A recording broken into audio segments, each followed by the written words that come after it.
Hey everybody, welcome back to Investing with Wesley. Today's episode, I want to talk to you about member-managed LLCs and manager-managed LLCs, and specifically which one you should choose if you're going to take on the venture of rental real estate. Let's get into it. Okay, so like I said, we're going to be talking about the difference between member-managed and manager-managed LLCs. Now, whenever you're filing an LLC and creating your operating agreement, they're going to ask you, is this a manager-managed LLC or a member-managed LLC? Now, granted, you could always switch if you feel like you've made a mistake in forming your LLC under the wrong type of management. However, having this knowledge before you set up your first LLC will save you a bunch of time, a bunch of headache, and potentially a lot of money. So what's a member-managed LLC? Well, just like the name implies, a member-managed LLC is an LLC that is operated and managed by all of its members, or otherwise known as its owners. In a member-managed LLC, the owners of that LLC have all the voting power, whereas in a manager-managed LLC, there can still be multiple owners, but the manager of that LLC is in charge of everything, including voting rights. Now, you might be thinking to yourself that you don't really care either or because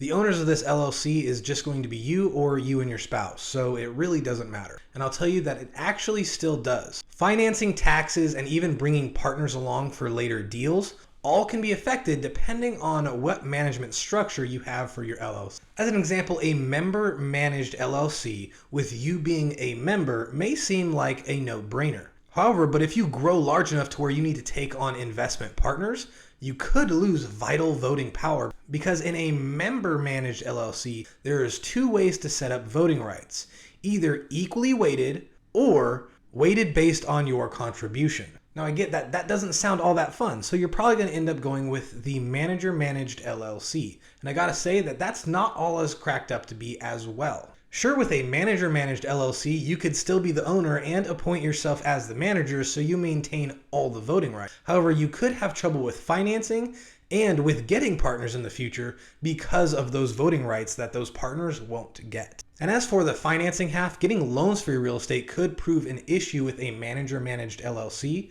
because the banks can't go on to the Secretary of State website and see who the owners of that business are. They can only see that you are the manager. And typically when a bank is issuing a commercial loan for rental real estate, they want to check the credit of all the owners. Because even though the owners aren't necessarily responsible for paying the LLC's debt, banks still want to know that all the owners of the LLC are responsible and capable of making wise decisions when it comes to money. So having both of these pros and cons in mind, you might think to yourself, well, I'm going to create a member-managed LLC and in the operating agreement, make it to where I can retain all the voting power, or at least there can't be enough partners or equity stake to outvote me. You will always remain the majority holder. And that is a great solution. But the problem again falls in finance. If you take on a couple partners and they only hold about 10% or maybe even 20% of the equity of this LLC,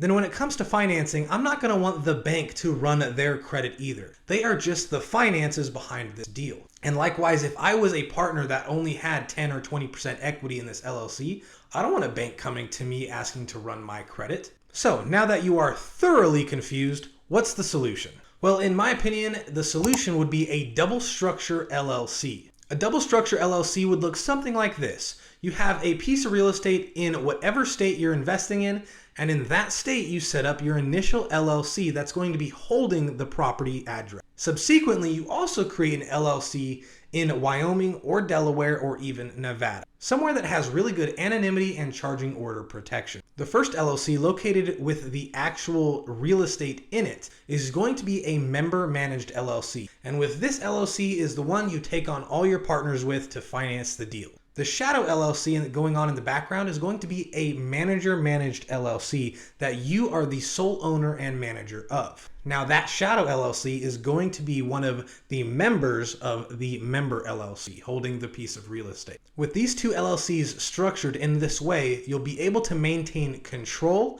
lending privileges, and anonymity. All the lending on that real estate will actually be done through the shadow LLC to make it easier for banks and your partners so that their credits don't get. In this way, you also maintain control over the debts and the assets because your shadow LLC is also owning portion of the real LLC that the real estate is in. Now, setting up this way does cost a little extra money because you have to set up a totally new LLC, but setting up LLCs in a state like Wyoming is actually extremely affordable. Most people think LLCs are expensive, like in California, where you have to pay an $800 a year franchise tax. However, if you set up an LLC in Wyoming, you get anonymity, charging order protections, and it's only an annual fee of like $100. But I also want to warn you that this Wyoming LLC you set up is not the holding LLC that I've talked about in a previous video. With a holding LLC, no one on earth should know that it exists. This secondary LLC is not the holding LLC, it is just a shadow LLC for this one particular deal that you're trying to work on. Now, that's not to say that if you want to do this type of deal, you can't also have a holding LLC,